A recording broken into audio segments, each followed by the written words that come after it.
মহাসমারোহে ভক্তি ও নিষ্ঠার সঙ্গে শতাধিক ভক্ত সমাগমে ভরে উঠল নদিয়ার মায়াপুর রাজাপুর জগন্নাথ মন্দির। প্রসঙ্গত মায়াপুর রাজাপুর জগন্নাথ মন্দির থেকে তিনটি সুসজ্জিত রথে করে জগন্নাথ, বলভদ্র এবং সুভদ্রা দেবীর মাসির বাড়ির উদ্দেশ্যে রওনা দেবে। তার আগেই বিশেষ পূজাপাঠ এবং তার সঙ্গে রথ টানার জন্য শেষ মুহূর্তের প্রস্তুতি তুঙ্গে। ইসকন মায়াপুরের পক্ষ থেকে ভক্তদের জন্য ভোগ প্রসাদের ব্যবস্থা থেকে শুরু করে রথ যাওয়ার রাস্তায় বিশেষ কিছু ব্যবস্থা রাখা হয়েছে। প্রসঙ্গত স্নানযাত্রার পর প্রভু জগন্নাথের জ্বর আসে এবং আজকে রথের দিন বলভদ্র এবং সুভদ্রাকে সঙ্গে নিয়ে জগন্নাথ দেব মাসির বাড়ির উদ্দেশ্যে রওনা হয়। তাই রাজাপুর মন্দিরে মহা ধুমধামের সঙ্গে পালন করা হচ্ছে মায়াপুর ইসকনের তরফ থেকে রথযাত্রা।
রথযাত্রা মহামহোৎসব যথাযথ ধর্মীয় রীতিনীতি মেনে পালন করা হচ্ছে। ইসকন মায়াপুর রাজাপুরের এই রথযাত্রা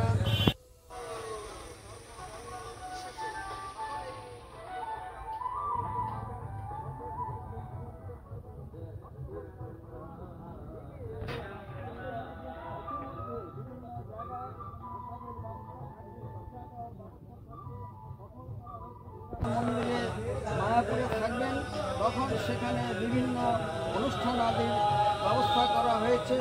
সেখানে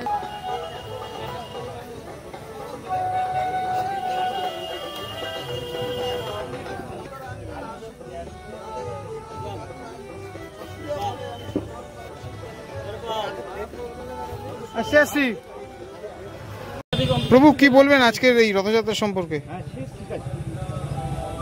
কি বলবেন আজকে রথযাত্রা সম্পর্কে? জয় জগন্নাথ। আজ জগন্নাথ দেবের শুভ রথযাত্রা মহামহোৎসব ইসকন মায়াপুর রাজাপুর এই রথযাত্রা যথাযথ ধর্মীয় উৎসাহ উদ্দীপনার সঙ্গে পালন করা হচ্ছে। রাজাপুর জগন্নাথ মন্দির এটি শতাব্দী প্রাচীন। এখান থেকে রথ যাবে তিনটি সুসজ্জিত রথ 5 কিলোমিটার পথ অতিক্রম করে মায়াপুর চন্দ্রোদয় মন্দিরের পঞ্চতত্ত্ব মন্দিরে অস্থায়ী মাসির বাড়িতে থাকবেন।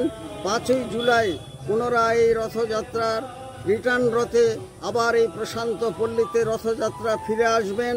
বর্তমানে দেশ বিদেশের হাজার হাজার ভক্তবৃন্দ জাতি ধর্ম বর্ণ নির্বিশেষে এই রথযাত্রা অংশগ্রহণ করেছেন।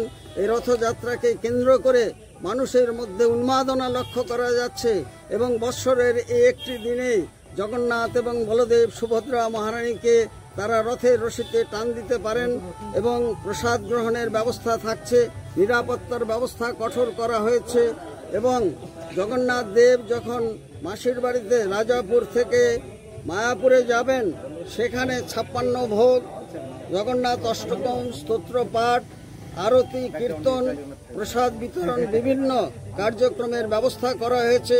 আন্তর্জাতিক মানের এই সমস্ত অনুষ্ঠানাদিতে অংশগ্রহণ করার জন্য সর্বসাধারণকে সাদর আমন্ত্রণ জানাই। রসিক গৌরাঙ্গ দাস, ইস্কন মায়াপুর, জনসংযোগ আধিকারিক, নদিয়া।